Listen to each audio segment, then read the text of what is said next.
নমস্কার বন্ধুরা, আমার ইউটিউব চ্যানেলে সবাইকে স্বাগত। আজ আমি আপনাদের সাথে শেয়ার করবো দুধ পুলি পিঠে। সেটা আবার হবে চালের গুঁড়ি বাদ দিয়ে সুজি দিয়ে বানাবো। তার জন্য প্রথমে পুরটা বানিয়ে নেবো। কড়াইতে দুধ দিয়ে দেবো।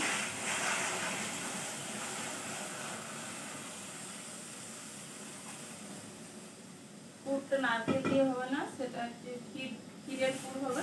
তাই প্রথমে কড়াইতে দুধ দিয়ে দিলাম।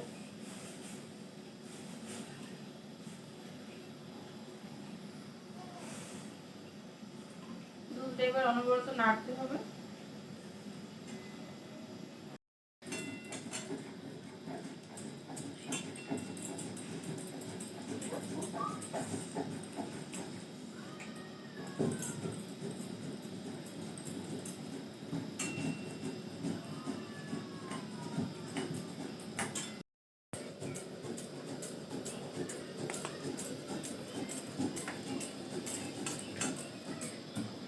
বন্ধুরা, ক্ষীরের জন্য যে আমি পুরটা বানাবো তাতে গোবিন্দভোগ চালের গুঁড়ি দিয়ে হবে। তা আমি গোবিন্দভোগ চাল ভিজে নিয়েছিলাম 2 ঘন্টা ধরে। সেই চালটা এবার শিলনোড়াতে একটু বেটে নিচ্ছি। সেই চালের গুঁড়ি দিয়ে পুরটা বানাবো।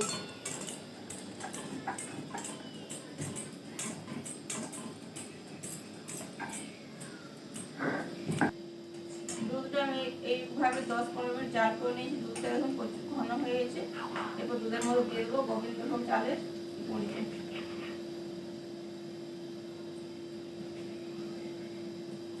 দিয়ে আবার অনবরত নাড়তে থাকবো।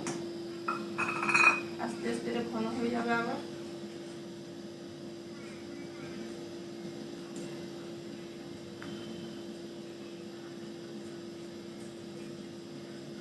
এবার এর মধ্যে দিয়ে দিলাম আখের গুড়।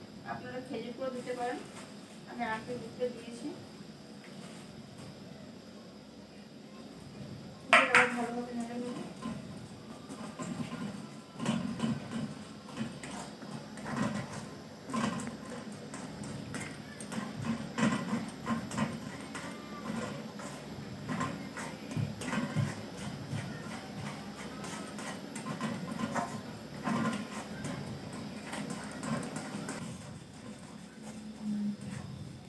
ক্ষীরটা এভাবে বানিয়ে নিয়েছি। ক্ষীরটা আমার হয়ে গেছে তৈরি।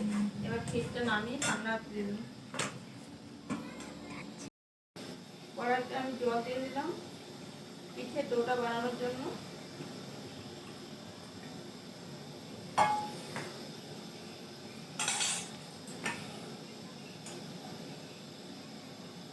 জলের মধ্যে সামান্য একটু লবণ দিয়ে দিলাম।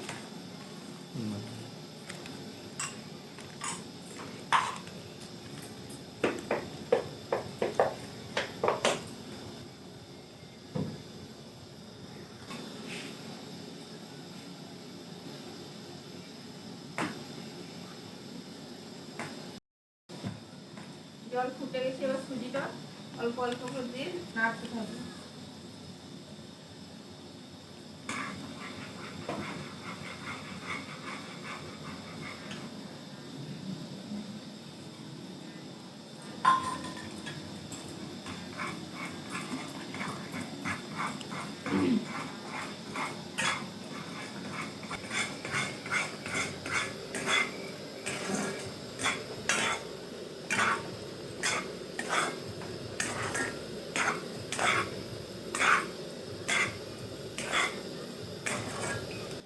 পিঠের জন্য ডোটা আমার একদম রেডি। এই যে দেখুন, এইভাবে ডোটা হয়েছে, শুকনো শুকনো হয়ে গেছে।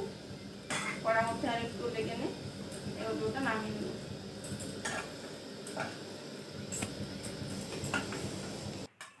বন্ধুরা, ডোটা আমি ঠান্ডা করে এইভাবে মাখিয়ে নিয়েছি 5-10 মিনিট ধরে। এই ডোটাতে আমি কোনোরকম ময়দা বা চালের গুঁড়ি ব্যবহার করিনি, শুধু সুজি দিয়ে ডোটা বানিয়েছি। এবার ডোটাকে একটু একটু ছোটো ছোটো লেচি কেটে পিঠের আকারে বানিয়ে নেব।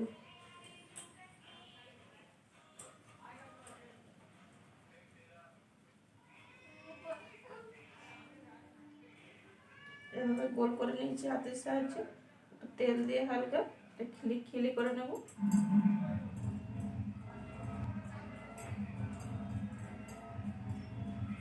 এভাবে খিলিটা করে নিয়েছি। এবারে ক্ষীরের পুরটা দিয়ে দেবো এর মধ্যে।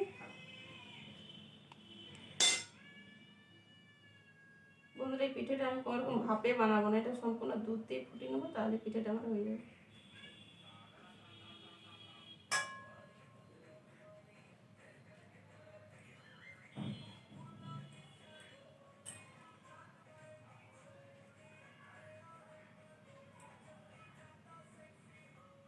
একটা পিঠা আমার বানানো হয়েছে, এভাবে সব পিঠাগুলো আমি বানিয়ে নেব।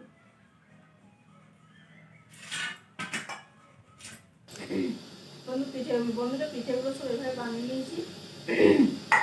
এবার গ্যাসের ওভেনটা অন করে কড়াইতে দুধ দিয়ে দেবো। সম্পূর্ণ দুধে পিঠেগুলো সেদ্ধ হবে।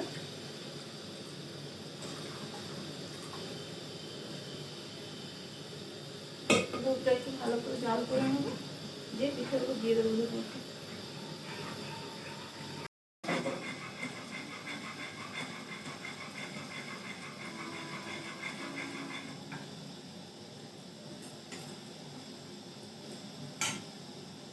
পিঠেগুলো সব দিয়ে দেবো এক এক করে।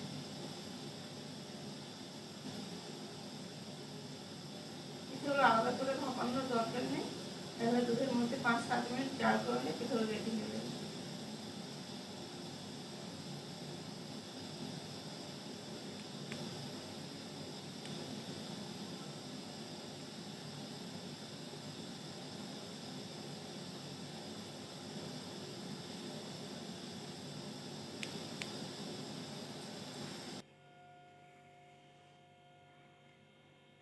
বন্ধুরা 5 মিনিট পর আমি গ্যাসটা বন্ধ করে দিয়েছিলাম।